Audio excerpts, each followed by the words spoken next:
Today's episode of Be Alive is brought to you by Mother Mary's Spiritual Goods. Based in the high Chihuahuan Desert of Marfa, Texas, offering handmade spiritual products and readings to help you manifest your intentions. I personally have had a reading with founder Amanda Holstein, and I have this little paper that I drew from the reading with each of the cards that she pulled and then what she read for each of them about my future. And I've literally, in the past year since that reading, have been checking it off.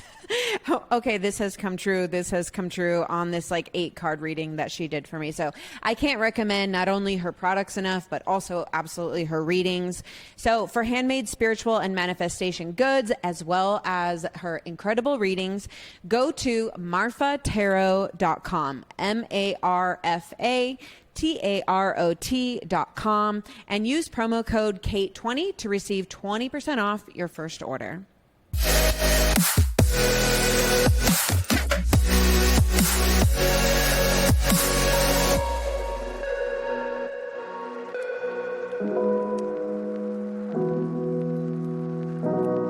Put your hand on your heart, look up at the sky, smile and say, hey, I'm alive. Thanks for being alive with me today. Today, I am thrilled to bring you Betty Benedeadly. This woman has the sauce, y'all. She's got the swag. Woo! And she is going to teach us what I think one of her superpowers is, which is how to be yourself, how to do what lights you up courageously, and to enjoy your life every step of the way.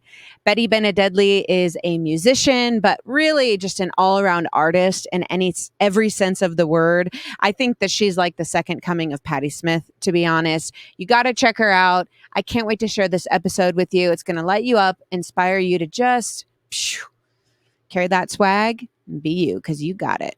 Today, I have Betty Benedeadly, a new friend and super talented musician that we had the pleasure of meeting for the first time in a weird little dilapidated, eccentric and incredible art town. And since then, I've just been a total fangirl of yours. So we're in Marfa, Texas today.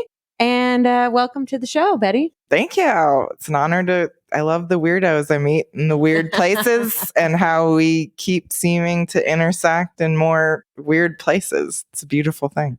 You have a history of just frequenting the most unique, interesting art places too, right? Like Terlingua, Joshua Tree, Bombay Beach. You're also current and or former burner. I'm sure I'm missing some in there. A lot but of what attracts you? Yeah. Oh, Taos. Okay. What attracts you to these places, and how do they speak to your soul? I just find more interesting life force in those kind of fringy communities that seem driven more by creative forces than you can find in, I don't know, cities a lot of times. So yeah, that the music gets inspired by my primary medium is music, and immersing in epic land is a big part of informing the music for me. So yeah, and I think the kind of music I make fits very well with that. It tends to be kind of desert, psychedelic, soundscapey stuff that is it's like a sonic envelope of how I feel when I'm in those places. So that's the kindling that makes it all go. So if someone said, Betty, I'm going to give you a house, and it's going to be a lovely house, and you can choose, would you like a house on the beach, in the forest, or in the desert? Which one does Betty choose? For sure, the desert. Okay, all right. Absolutely. No question about it.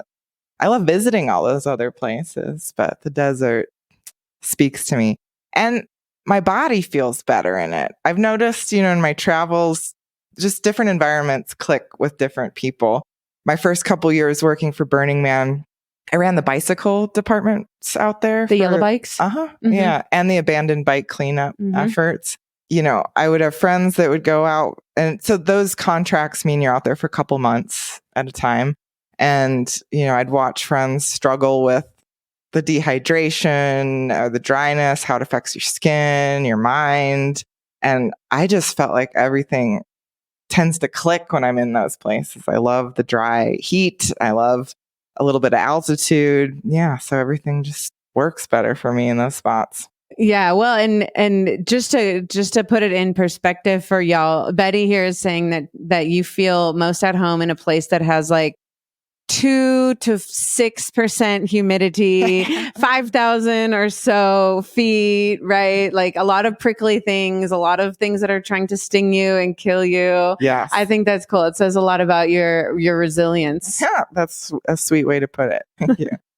Yeah. So what has been your journey with Burning Man? That's one thing that, as we've gotten to know each other a little bit, that we have in common. This is my first year in 7 years not going out to the playa. I also used to work for Burning Man, and I would stay out there for 4 to 8 weeks. And so what has been your journey with that? It's always an interesting bird, but since we're on the topic, I'll get you to share a little.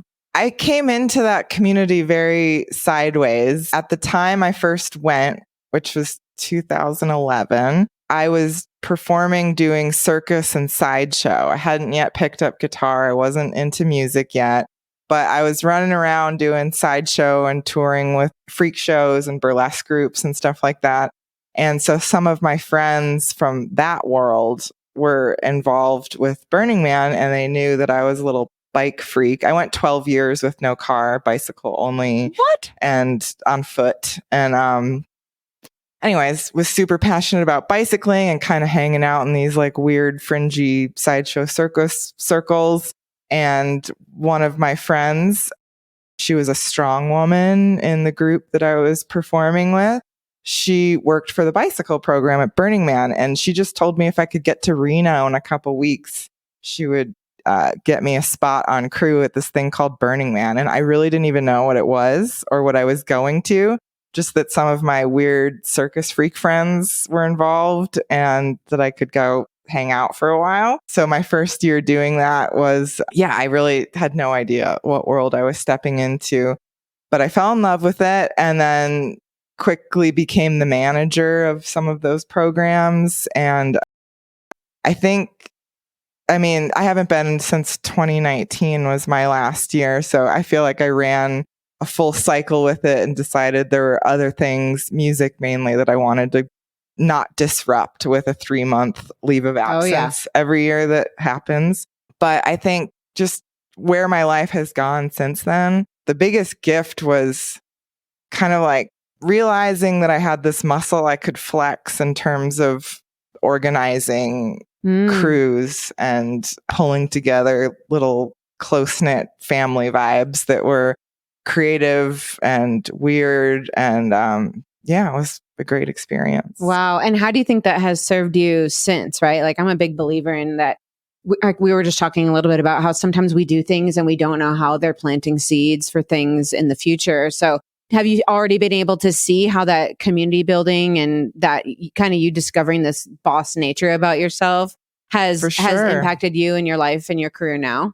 Yeah, for sure. I feel like a lot more empowered to lead weird dreams that might seem far-fetched, but to realize there's usually communities that can be built or tapped into to realize those weird dreams. It definitely informed, I went on to help co-found She-Verb, a 5-piece feminist instrumental psych rock band in Austin, and took on a lot of leadership within that project. So those skills definitely led into that. Okay, so I know now that there was a strong woman in the sideshow, but I gotta know, we gotta go back to what was your role in the sideshow? I did fire breathing, fire dancing, fire fans. I built an electric lady act in which I would stand on this electrified box that I made and have people come up and put light bulbs in my mouth, or bring my torched fans up and I could zap them to ignite. But I think my specialty was the blockhead, hammering weird shit up my nose. Whoa! And having people pull them out with their teeth. That was the thing I liked to do a lot. I did some pincushion like piercing at the Americana Burlesque and Sideshow Festival in Asheville, North Carolina. So yeah, just lots. I did some barking, talking, introducing the acts. Yeah, it was fun. Oh my gosh. Wow. And then we also had a little an interesting vignette that you mentioned that you spent 12 years with no car, just you biked everywhere. Yeah. That was kicked off by when I was in undergrad, I figured out that I was going to the University of Florida, that in Prague, Czech Republic, the Charles University had reciprocity with my university. So I went and lived in Prague for half a year at the age of 20, I guess, and experienced like a walkable European city and was like, fuck this. I never want a car again. And yeah, so gave up the car as soon as I got back from that trip and decided that I wanted to only live places I could get around on bicycle or foot. Did that for 12 years. And what broke that was music. I got real serious and wanted to really get into playing music and could not haul around my amp and everything by bicycle, although I did try for a while. And all my Sideshow gear, I would go busking on 6th Street downtown in Austin and load up all my weird props in my basket on my bike and go do it. So it worked for a while, but eventually I gave it up. I actually have a great story about the first car I got. Please. It was a fun one. So I was splitting time between, Reno area, Nevada, because of Burning Man, and Austin, Texas. Those were like my two places I was bouncing around a bunch at the time when I was like, okay, it's time to get a vehicle. And I noticed that everything was a lot cheaper in Nevada than in Texas, like on Craigslist and Marketplace and whatever. So after Burning Man one season, I gave myself 2 weeks in Reno. I house sat for some friends and was like, okay, in these 2 weeks, I'm going to find a vehicle. And I thought I would get like an old 90s Toyota truck or something. But after 2 weeks of looking, I didn't know what I was looking for. I hadn't had a car in 12 years. I know nothing about engines. I was like feeling really lost. And I was about to give up and just fly back to Austin and kick the can. And I'll figure this out later. And then two really dear friends of mine happened to be on a cross-country motorcycle trip, and they passed through Reno. We go out for dinner, and I tell them what's going on, and they were like, well, we're gearheads, like, and we're not really on a tight timeline. We'll burn a day with you to like go truck shop, van shop, whatever. And I was like, thank Jesus, please, this would be great. So the next day I go take, it was like Astro vans and like all this kind of stuff I was looking at. And they were like, nothing was, they weren't approving nothing was worth the money in their opinion. So at the end of the day, I showed them this Craigslist tab that I still had open on my computer. And it was a 1982 GMC Caballero, which is the GMC version of the El Camino. And I showed them the tab and they were like, well, let's go look at this right now. So we contacted the guy, and he was in Lemon Valley, Nevada, like 45 minutes out of Reno. He said, come on down. We made the trek. It was exquisite. I bought it for I don't even want to say how much I bought it for, but it was very cheap. And it came with a fitted camper shell that fit the back and shag green carpet covered like carpet kit with like shelves, bed, a gun rack. It was like custom outfitted in this hilarious way. And I test drive it. They test drive it. They're like getting under the hood. And they were like, Betty, this is in insanely good shape. If you don't buy it, we're buying this car. Then it turns out that this farmer Bob, who had homesteaded his property, this guy who had the car, he was also a born again burner named Starman, who hosted the heebie-jeebie healing camp infrastructure on his land, like in his shipping containers. So we start realizing that we have friends in common through that world. And I was like, okay, Bob, Starman, I didn't expect to want to take this home tonight, but I do. And I don't have the cash you need, but I'll give you everything in my pocket to hold it for me and I'll come back tomorrow or the next day with the rest of the cash. And all I had on me was $200. And he was like, this car belongs with you. I'll take the $200. You can drive it back to Reno and just tell me what address you're staying at. If you still want it in the morning, you have the rest of the cash and I will bring the title to transfer over to you.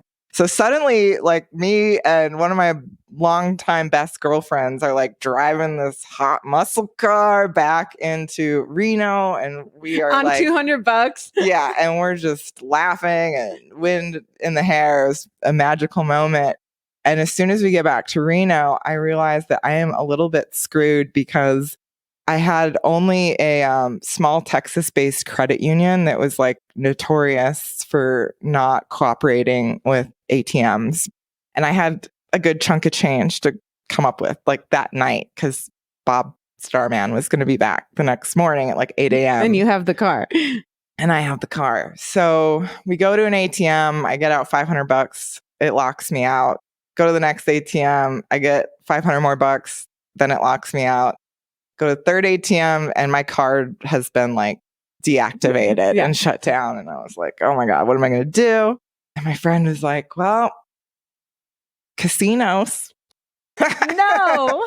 So we went to the GSR casino and I let the cash that I have just ride on black until I hit the number I needed and cashed out immediately and gambled for the money and got it. No. And went home and was waiting for Bob Starman in the morning, and he signed it over to me. And then that was my wheels for the last many years. That it was, I mean, through the pandemic when everything was shut down, I would set up my one woman little looper act show in the bed of the Caballero, and I would ride around to parks where people could socially distance, and I would throw a 100-foot extension cord and do like pop-up shows out of the back of this thing. Like, it was a near and dear friend for a long time that facilitated some beautiful stuff. But in my recent move to New Mexico from Austin, I decided I finally needed to get rid of her and let her go onto greener pastures. And through some weird twists and turns in this story, Charlie Crockett bought the car from me. And now it's the car that's in all of his music videos and the $10 cowboy movie that's coming out. Oh my gosh. So it's lived a good life. What an infamous car. And I think it just speaks so much to you. When you said that Starman, when he said like, this car is meant to be with you, I got the chills. And then when you went on to like this crazy tangent that you just took us on with the casino bit, it's just like, yeah, that car was fully meant for you. Like the gods were like, yeah, here's the money. You got to have it. It was beautiful. Yeah. I'm glad, as sad as I am to have let that rare, beautiful, and it worked, dude, it's worked. That car worked and served better than any newer car I've ever had. Like, it was a trusty workhorse. But did you name her or him? It just stuck with Caballero. That was all it needed. Well, that sounds very fancy, right? Like, yeah. So debonair. Yeah. So, yeah. Anyways, I did the 12 years of bicycle only. It was broke for the Caballero in pursuit of a music career. And now I've let go of that car and I still get to see it on the big screen. So that's all right. So cool. Now, I just want to stick on this train of just fascinating stories about you. So a little bit ago, you were telling me about an interesting story about 2 chickens that you had. And so I would love if you could share this story about chickens. Sure. Well,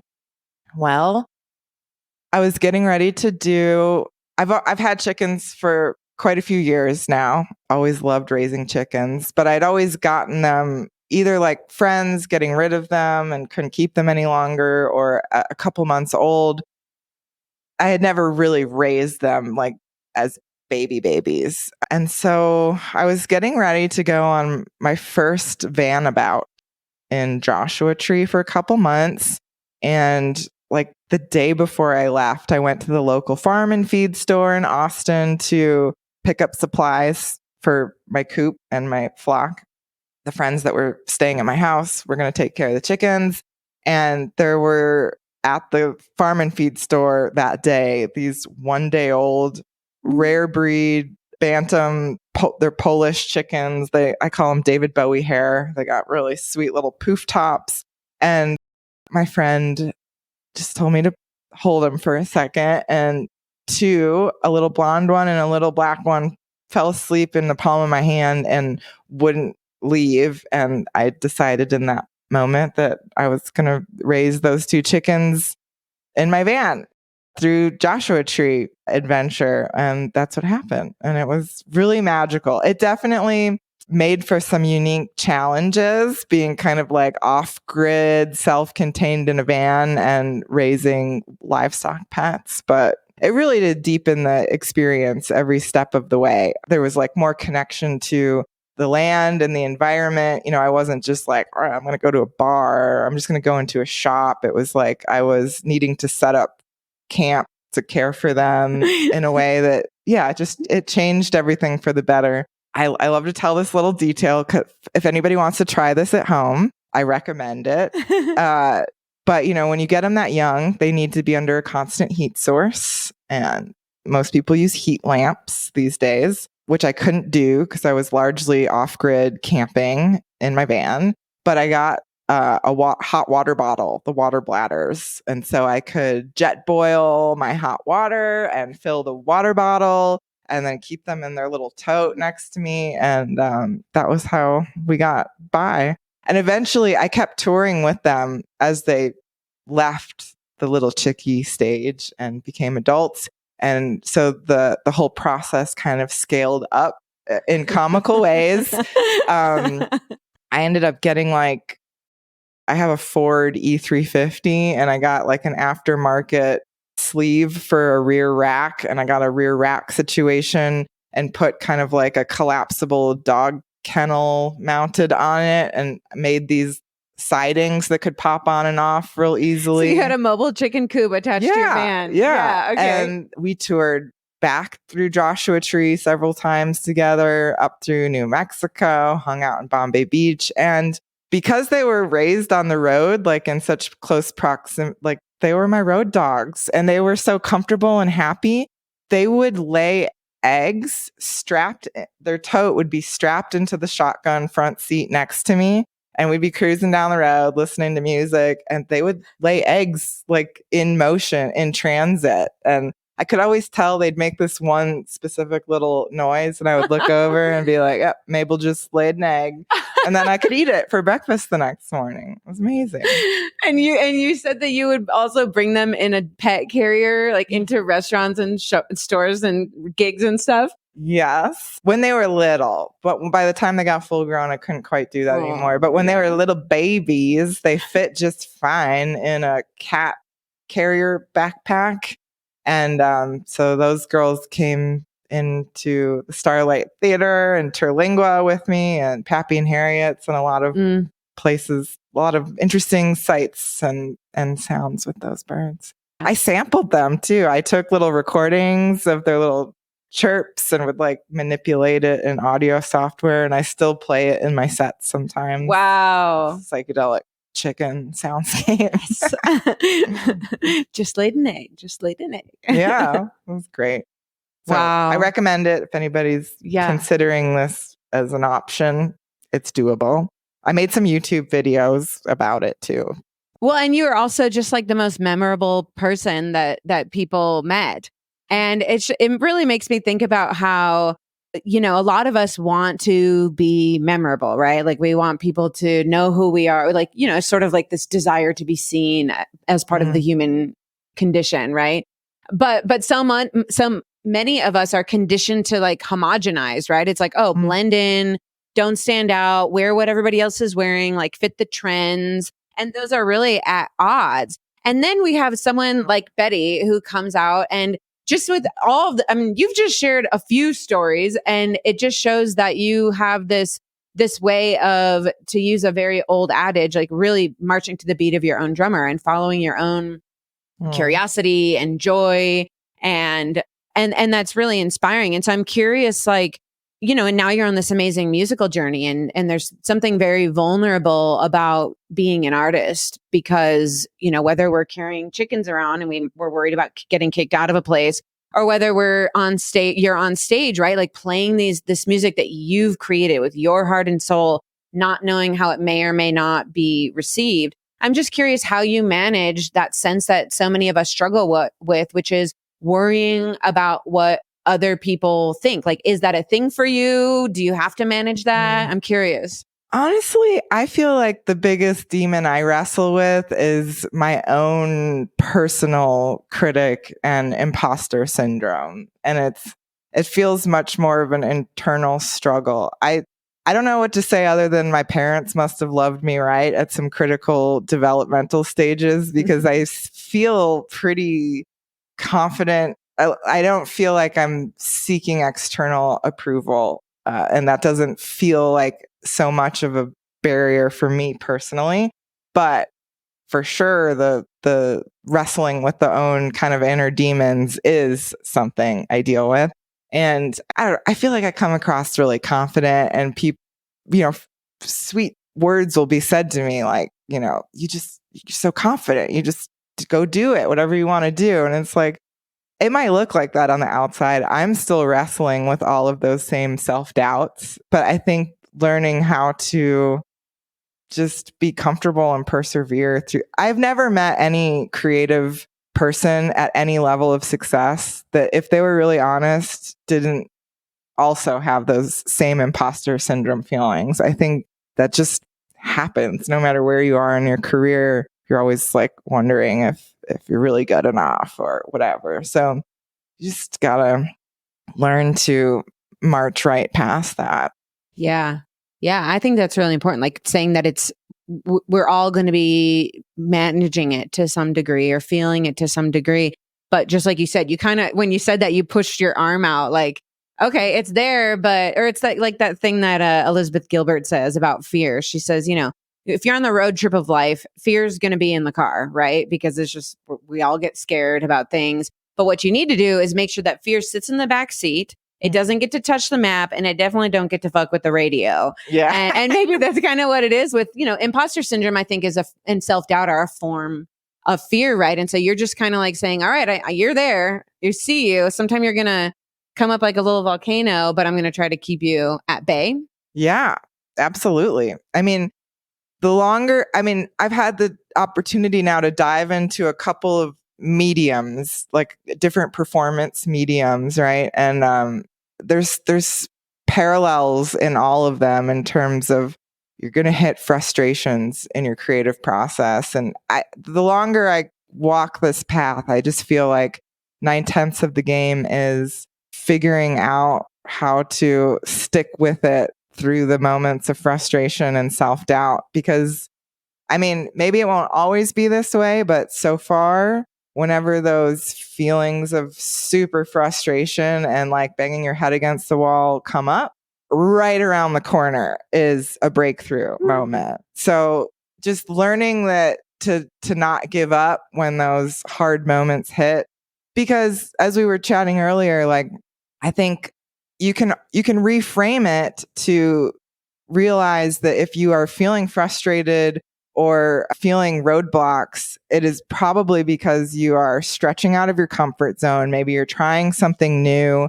It's all just information that is a good sign, really. So to not like give up when it's not all sparkly and joy, but to trust that will be right around the bend. Yeah, it reminds me of that old saying that fear is really indistinguishable from exhilaration, other than just like the way that we look at it. Right? Totally. Like they have the same physiological signs, right? When you're about to go on stage to give a talk or to give a performance, or that it's really just, is it fear or exhilaration? Like we kind of get to decide. Yeah, absolutely. Yeah. So, okay.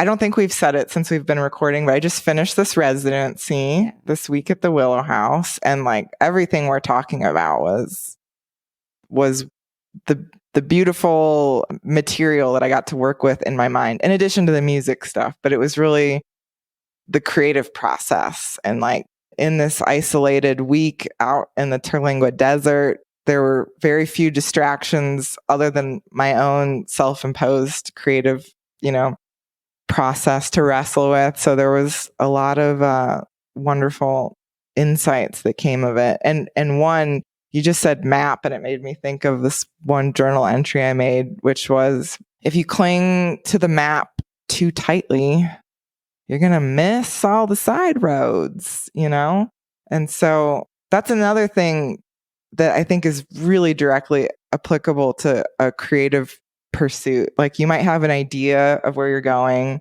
and what it should look like or what you should be producing. And it's nice to have those North Stars to reach for and to have some ambition around it.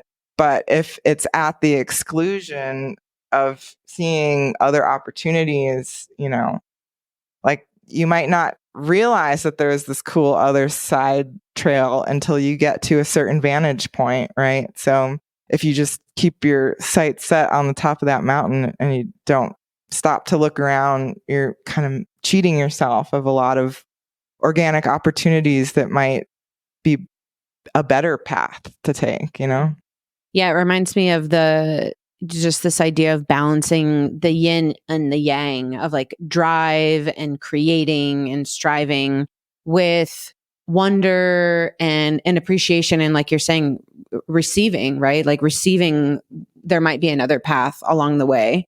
What do you see for your path? You're on this musical journey, and it sounds like you've been on the journey of music for 10-ish years. Mm-hmm. Yeah. And have you taken detours, and what do you think is ahead for you? Yeah, for sure. Well, so I just left Austin, Texas, which is where my two main music projects are based. And one of my big draws to New Mexico was my baby sister just had her first baby, and I wanted to go be close to her through these years. So I feel like I'm kind of very green in leaving the nest and leaving this like comfort zone of Austin, which is just, an embarrassment of talent, right? With especially in the music world. So I had a lot of fucking amazing Rolodex of people I could call on to do shows, to collaborate with in the studio, to help me work on songs, to sell your gorgeous car to Charlie Crockett. Yeah. All of the above. So I feel like I'm kind of striking out on my own and majorly wrestling with these, like, can I do this on my own? And what does that look like? And do I want to do it on my own? Do I want to spend the effort to rebuild community in a new place and find those people? Do I want to take a slightly different path? And right now, for the moment, I'm taking kind of a slightly different path that's starting to get really exciting. It's what I focused on this week at the Willow House residency, which is kind of almost moving in a more, it is kind of electronic DJ hybrid with the banjo, where I got this very robust, super pro piece of gear, looper station, mixer, pedal board, all in one. I basically learned a computer programming language this last week. I had no idea what I was biting off with this. I was like, yeah, this piece of doing some research, like, okay, if I'm going to be performing more solo, but I still want to keep the level of production very high. Like, I would love to be still playing festivals and opening for bigger bands. How can I translate the music I'm making with some new technology to allow me to still be creating these like groovy improv soundscapes on the fly? I'm not talking like pre-recorded backing tracks where you're like playing along to a backing track. I'm talking like breaking apart beats and soundscapes into this kind of like little foot-triggered computer so that I can be manipulating it and like it will never be the same twice live, and playing it as an instrument, but using all of these pre-engineered little beats and loops and soundscapes and stuff. So that was what I set out to do. I made a ton of progress with it and got to do a little performance for the Willow House. Snaps to that. Whoa, in a week. I thought I was going to move talk about like setting unrealistic expectations for yourself and then Well, I've feeling never like done that in my life before. I just let that go. I thought I was going to move over like a whole set, like an hour of performance material to this new thing. And I immediately was like, okay, maybe just that was unrealistic. Looking at how much I'm learning, and it was all the programming, and it was like Ableton and file. Like it was just a lot of very technical stuff that I was endeavoring to learn. But I got it to the point where I got to do one beautiful performance that I was very proud of to the other fellow residents of this week at the Willow House. And it was so, it was like one of my favorite performances ever. And it was a very beautiful night that was very collaborative. Do you know Amada out here? She's a marathon based artist. She was out there at the Willow House and she does these really cool science communication, science art overlap projects. One of which is going to blow your mind. She was working with, I want to say it was the French, like a government space agency. I might have the country wrong, but they landed a satellite on a comet. After 10 years of this project, they've successfully landed a satellite on a comet, and they were able to get all this data back from it.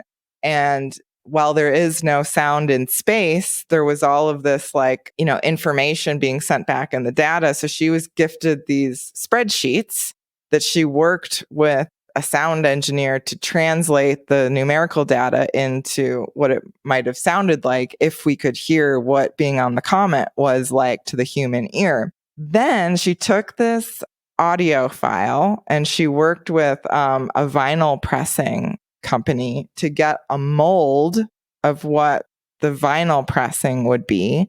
And then instead of filling it with vinyl, she started making ice records. Comets are made of ice. She wanted to use that medium.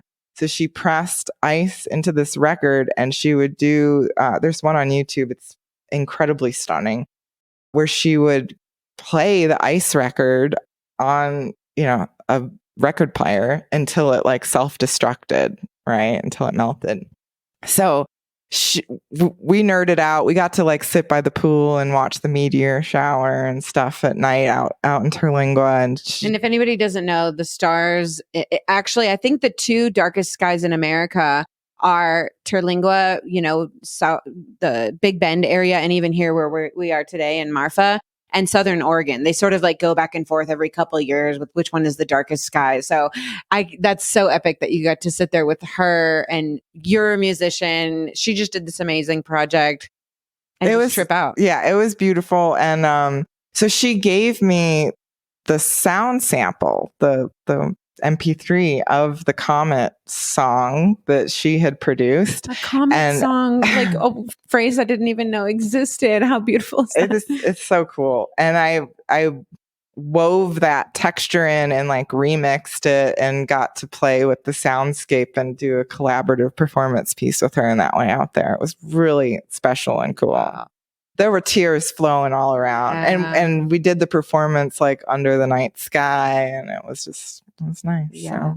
So it's been a huge, I am challenging myself to leave the comfort zone of being surrounded by all of these really talented musicians. I'm needing to pick up a lot of slack. Like as a solo performer, I can't rely on the ridiculous talents of my friends to fill out the set. And I'm trying to lean into that and just be a boss bitch about it and take control and learn the technology needed to be able to deliver the quality of performance that I'm striving towards. So, yeah. Wow. That's amazing. I mean, I think we all kind of fear and toy with, a lot of us have been a big fish in a small pond at one point in our life, if you can call Austin a small pond in this case. And then going and leaving that can be really, leaving the confines of this very comforting pond where people know me and I know them and I can call people and collaborate, and then going to be the small fish in whatever other pond. That can be really confronting. It takes a lot of bravery to do that. And then couple that with in the time of you making this choice to leave the comfort of that, pond in Austin and go out to New Mexico. Then you go down into Terlingua and get to make a Comet song. You get to do that under this amazing night sky. So, and how do we tend to feel under the night sky and the stars? We just remember that we're just these little significantly insignificant specks. And you had this just profound experience. Yeah, absolutely. Yeah. Couldn't have asked for a better last week. I'm still kind of coming down off the high of it for sure.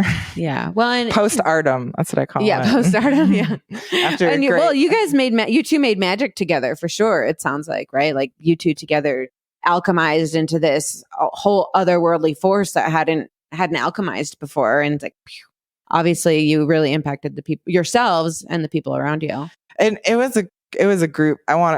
Tippy Clark did this incredible floral arrangement. She's a floral sculpturist. She was out there at the residency, so she had made out of material she was gathering off the land. This just like epic, incredible floral scape that she let me perform. And I mean, it was a very multifaceted collaborative. It was beautiful. All of the people there kind of gelled and shared their craft, and it came together in really cool ways at the end. Feel very lucky to have experienced that, Yeah. So have you always considered yourself an artist? Like, I know for myself, I only just finally can say with a straight face, I'm an artist as of just a few years ago. But you have this long history of really, like I said, kind of marching to the beat of your own drummer, following your bliss, having this sense of confidence enough to, though you battle these feelings of imposter syndrome like anybody else, you have enough confidence to go out and do weird shit that other people don't do. And so, yeah, I'm just curious if you've always if you've always identified as an artist, or if that has only come more recently. Before I answer that, I'm curious what flipped the switch for you? Was Burning there a thing? Man. Really? Yeah. It was, I was always a writer. When I was a little girl, I had two career choices. I wanted to be a rock star first and a writer second. And I got the writer one down, the rock star one I'm still working on. So I'm like living vicariously through you. But even though I was always a writer and a painter and all of these things, I couldn't say that I was an artist, right? Because it was just this thing that I wasn't. And also, growing up in the Midwest with very traditional parents, it was like that's not a career option, right? Let alone like a way to identify like, oh, you do art. You're not an artist. It's a little bit of a difference. But Burning Man, for me, what changed was that I went out to Burning Man for the first time in 2016, and I saw these amazing art pieces and all these shitty art pieces and all these, big and small and people that were doing performance art. And I didn't realize after that first year until I think, 2017 was when I realized that there's no governing body that accepts or disproves art at Burning Man. That all you have to do is get your shit enough together to bring art. And so that's what I did. And in 2018, I brought my art piece. When I was building it in Austin, I thought it was this huge grand thing. And then I get it out there and I realize it's this like totally, because the scale, is absurd out there. Big things look small. And I got it out there and it was just this whole other story of, I actually got an award that year. I came to my art piece at like 2 a.m. one night and there was a statue on the ground in front of it. And it was a golden, I picked it up and I was like, am I like high? Am I tripping? I picked it up and it was a golden ass, a golden donkey's butt. and on the bottom, it said, worst art, Burning Man 2018. And I had this moment where my stomach dropped and then like, oh, like all of these fears came back. Right. And then I just started laughing. And I thought it was the most hilarious thing.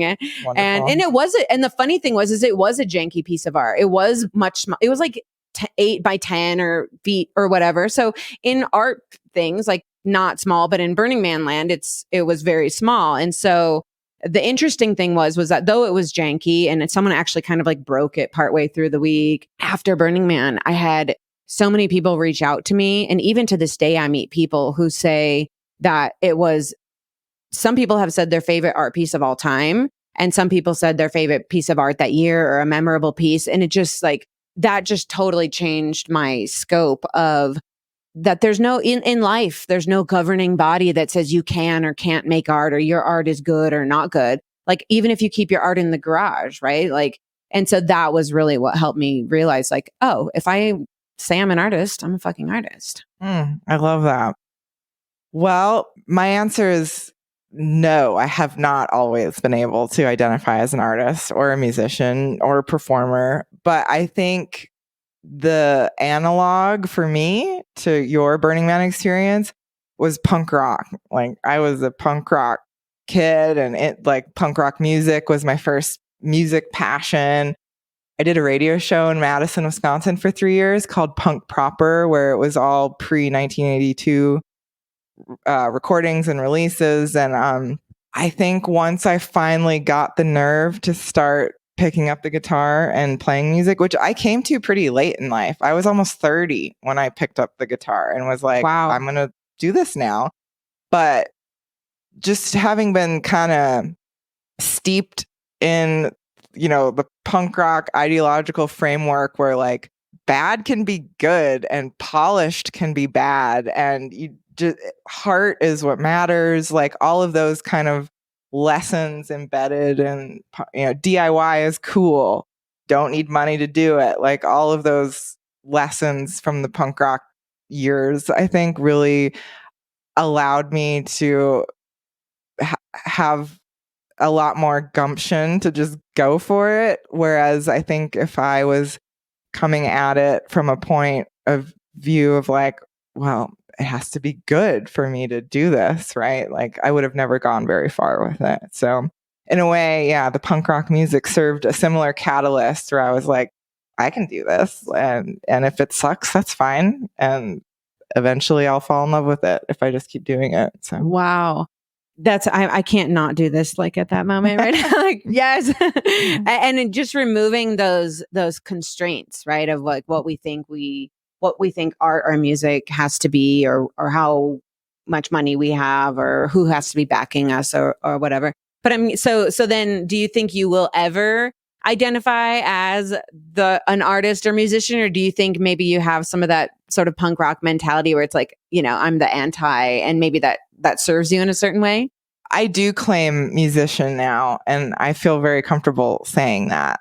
And I do have another career. I do science communications, graphic design, and branding and consulting work, but that is never how I introduce myself. I these days introduce myself as a musician because that has kind of taken center stage of my identity.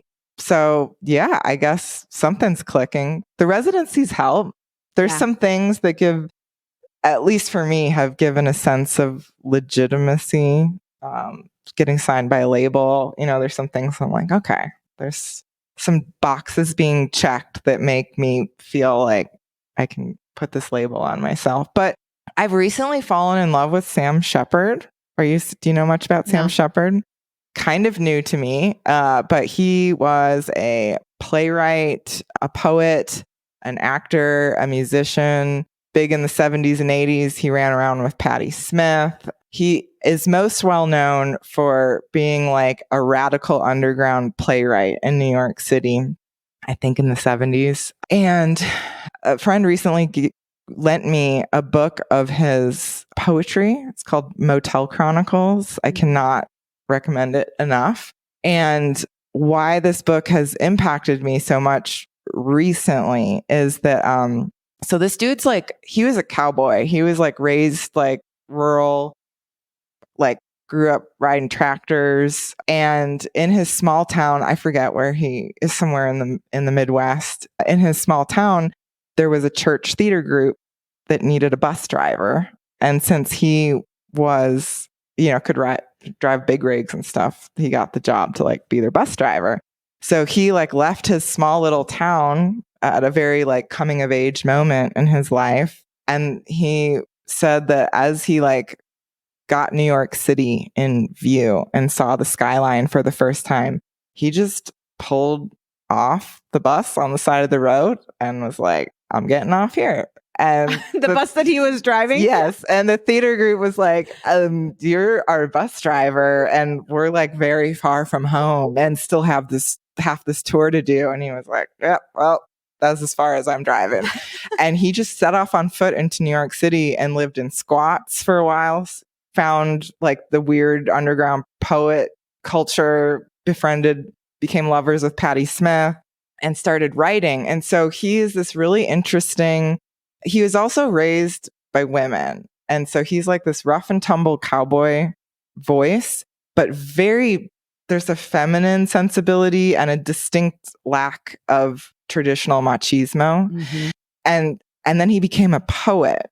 And his poetry, especially in this Motel Chronicles book, is like, he's writing about like Route 66 and old trucks and rattlesnakes. And it's very like iconic Americana symbolism and landscapes that he's painting.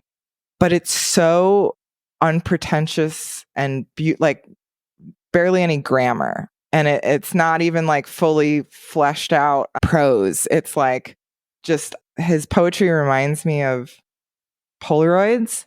Like it's just a snapshot with like just enough details in view to paint these really visceral, poignant little moments. Anyways, I feel like it's poetry with a lowercase p, you know? It's not like I've never really gotten into poetry before because I've never found writers that really did it for me. It always felt a little pretentious or a little bit too in a box of some kind. And nothing I read ever really gripped me. So anyways, it's kind of following this same theme we're talking about in terms of like not being polished or doing it the expected way and being a little rough around the edges and gritty and like being cool with that can allow for so much, you know, to be born out of that. Wow. Yeah. Well, and just like, you know, I just get this visual of like, here I am and this is it. And I'm putting it out there. And that release of subscription to the way that something has to be, whether that comes from our conditioning or from ourselves. And, you know, you live your life that way. And it ends up uplifting all of us because I have this theory that I call like the weird quotient, where it's like, say you're at a party, right? And it's like you're at a cocktail party at work, right? Or I remember this one cocktail party I went to when I used to work at Google. It was at the W in San Francisco, you know, high above San Francisco, $25 cocktails. And it was like, oh, hello, what team are you on? Well, what do you do for work? And everyone's sort of like buttoned up. And then this guy who ended up changing my life, Dan Friedenberg, he walks in and he just had this sort of like you, like, I'm here. I don't feel like I have to subscribe to this. And he came over, he's talking to people. He's clearly having more fun than others. Finally, he comes over, we get in a conversation. And the first question he asked me was not, oh, well, what do you do? What team are you on? He asked me, what lights you up in life? And somehow in the flow of that conversation, we got to the point where we were crafting Olympic gymnast names for one another. I think I was like Dominique's, you know, Sahara or something. And I don't remember what he was. But that just, it caused me to loosen up. It caused everybody around us to loosen up. And that's the weird quotient, right? When we have someone who comes in, who lets their freak flag fly and can put an unfinished poetry book out, or someone like you who can bring chickens and get your, you know, on tour and meet people and decide that you're going to become a musician and also have this other amazing talent that you have in your day job. It gives space for all the rest of us to just be a little bit weirder and a little bit more ourselves. And so I have to thank you for that. Amen. And back at you tenfold. So yeah, it kind of reminds me like when I decided to stop drinking 4.5 years ago. At one point because one of my fears was like, oh, I'm not going to be cool anymore. I'm going to be weird. It's going to be awkward. But at one point, you know, a month or two after I got sober and I was going to go to my first party, I was just sitting there thinking like, okay, how am I going to handle this? What am I going to do? And I just sort of just decided right then, I was like, me not drinking is cool. Like I'm different. And it was just me deciding that. And so then I was able to embody that. And I feel like that's something that you've done, which is deciding that something is cool or deciding that it's worth it to you and proceeding in that. Do you feel like you're the trendsetter that you are? I resonate with that. Yeah. I'm also the eldest of 3 sisters. So I feel like I have the the corn sister, the three sisters, No. the corn bean squash. I know, but I'm the oldest sister too. I have a younger sister and a younger brother. So illuminate us on the corn. Well, it's an old indigenous gardening harvesting system in which you plant corn, beans, and squash next to each other. And have you heard of braiding sweetgrass? I have not read the book, but I've just heard rave reviews about it. One of my favorite books I've ever consumed. Robin Kimmerer writes a beautiful rendition, like translating the three sisters' crop technique into like how familial relationships play out. And so the corn, the first sister, grows like it shoots up really tall, really, really fast. And then that provides shade for the next two sisters to come up. And like the squash can't grow as tall as the corn, so the squash tends to grow out. And like she relates that to, the eldest sibling, especially in a trio, will kind of be this like leader of the pack, right? And then for the younger siblings, there can be like those feelings of like inferiority or not being able to follow the path of the corn sisters, so they have to go strike out in their own ways. And then the beans do the nitrogen fixing soil, the tending, the like growing the soil. That it's a beautiful explanation. Wow. So I attribute a lot of that like ability to just kind of strike out a little fearlessly to being the eldest in a family where I got to do that for my sisters. Oh, that's gorgeous. The corn, the beans, and the squash siblings. Okay. So I feel like I just want to understand better. This is the Be Alive podcast. I love talking about really big ideas. And I'm just curious, like, if you were to just kind of like riff off, like what living a good life means to you, or what some of your values are, what would that be for you? That's a great question. Being unbounded and fully expressed, I think, would be huge in all of the meanings, from your own self-imposed cages, from financial cages, from societally imposed cages, a sense of being unbound and free to be self-expressed, I think would be absolutely number one. I'm just going to take a moment for that, because that actually brought a tear to my eye. That's really beautiful. Yeah. I've never heard anybody say that before. That's really special. Thank you. Yeah. Marinate on that one. And then I think one that's very prominent in my mind lately is allowing space and deprogramming the hyper productivity. Like, I've been thinking a lot about how the pressure to be like super productive is a very linked to capitalism, linked to production cycle, right? Like this constant pressure to be putting things out. And it's just out of balance, and it's unrealistic, and it can rob you of your joy on the path. So like just fucking slowing down and finding some space to breathe that gives some room for things to grow. That's another big thing that I'm trying to incorporate into my ideal life balance. And I think probably the last thing I'll say is finding some meaningful way to nurture, like whether that's pets, animals, chickens. The land, your chickens, your succulents, your sisters, your nieces, your mom, your dad, like, because you need that connection, right? To like, we're not just in isolation. Yeah, like, we're not just totally focused on ourselves. Yeah. So finding, whatever it is. I feel like it was a Vonnegut quote that was like, the purpose in life is just to love whoever the hell you're around. And it's like, whatever it is for you that gives you a sense of like you giving part of yourself is helping something else grow or flourish around you, I think is a meaningful full circle to that. I think it's really meaningful that you phrase it as find something to nurture, because I think typically it's thought of as like, oh, we need to be in service to others. We need to be in service. We need to make the world a better place. But to me, that just feels like how do I be of service? Like, what do I do? Where do you start? But like nurturing is more, just feels more attainable. Like, oh, nurture, like give someone a nice text message, make someone dinner, invite them over, water your damn plants. Putting a bowl of water out for the birds that come through your property. If you see it can be so mundane, but it will enrich things. And it's a much more, it can take so many forms. So I appreciate that you said that it's a little maybe more accessible than the like be in service of something greater, because that can be a daunting.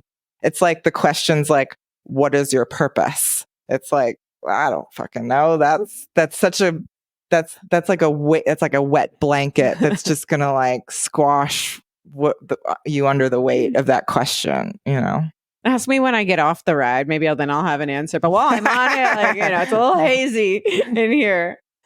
Yeah. So you do a lot of really interesting things. And I always like asking people who live quite adventurous lives, what makes you feel most alive? Like what times of your life, if you have maybe a story about a time you felt really alive lately, or something that you do to add that quality of aliveness and, animation and presence to your life?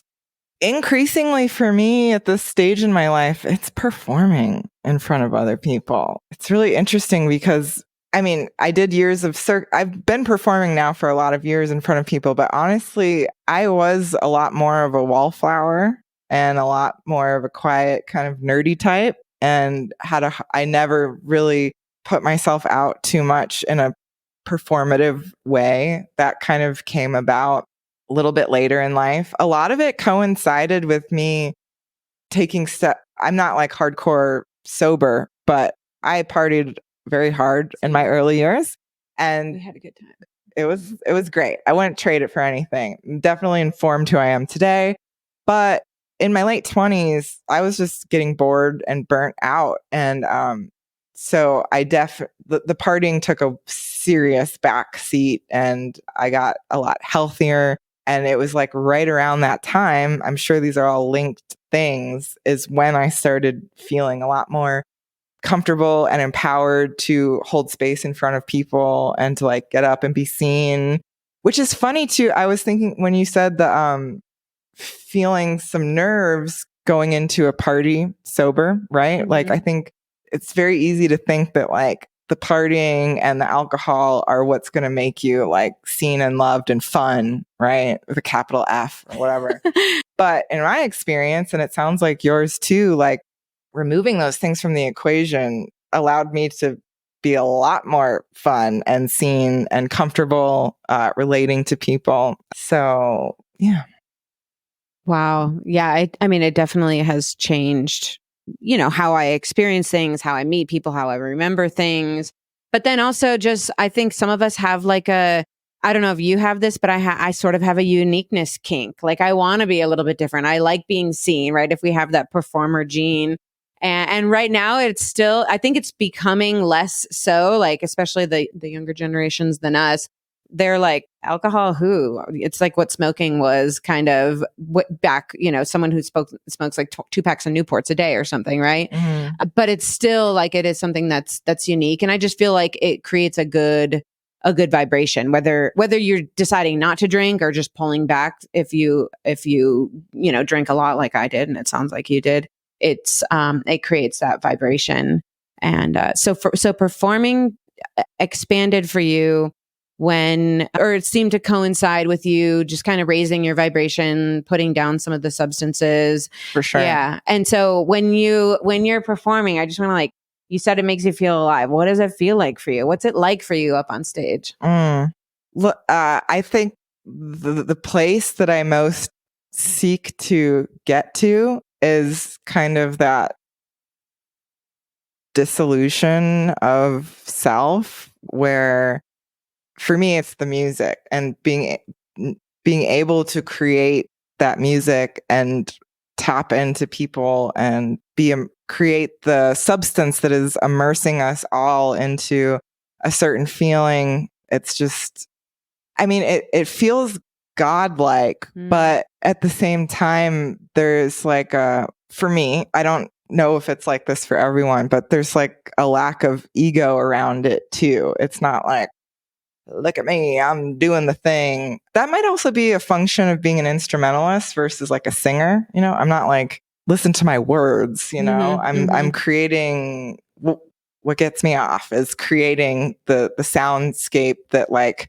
moves everyone emotionally in like a pre-verbal, non-cognitive way. And it just feels like the tapping into the divine essence or channeling it, letting it channel through me in a way that's like the most alive.